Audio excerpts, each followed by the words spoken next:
तमसाः तस्य वितुर्वरेण्यं भर्गो देवस्य धीमहि धियो यो नः प्रचोदयात्।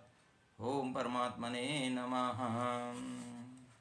सुख दुखे जन्म मृत्यु देवा देवेति निश्चयी साध्यादर्शी निरायासः कुर्वन्नपि न लिप्यते।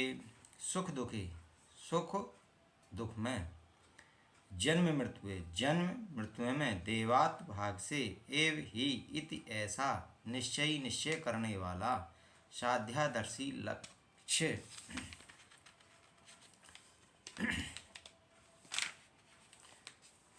आदर्श जिसका निरायासः बिना किसी परिश्रम के कुर्वन्नपि करता हुआ भी नहीं लिप्यते लिप्त होता। सुख दुख जन्म मृत्यु भाग से प्राप्त हुआ है ऐसा निश्चय करने वाला एवं केवल अपने लक्ष्य के प्रति लगा हुआ मनुष्य कर्मों को सहजता पूर्वक करता हुआ जगत की किन्हीं परिस्थितियों और विषय वस्तुओं में लिप्त नहीं होता है। इसी क्रम में महर्षि अष्टावक्र आगे कहते हैं कि सुख दुख तथा मृत्यु जीवन भी उस ईश्वर की इच्छा से ही होता है, वह मनुष्य के हाथ में नहीं है। अगर सुख दुख और जीवन मृत्यु को निर्धारित करना मनुष्य के अधिकार में होता तो वह हमेशा के लिए से मुक्त हो जाता, परंतु वह ऐसा करने में असमर्थ है, वह सिर्फ भोगने वाला है।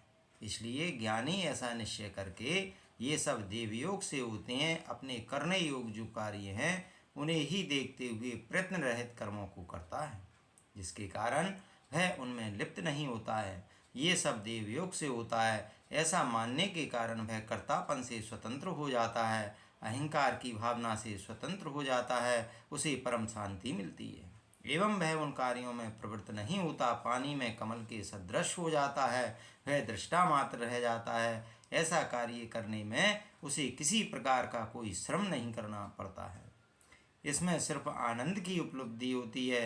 वह तनाव मुक्त रहता है, चिंता मुक्त रहता है, हार जीत लाभ हानि सफलता असफलता बिना किसी भार के चिंता मुक्त होकर तनाव मुक्त होकर जीवन यापन करते हैं।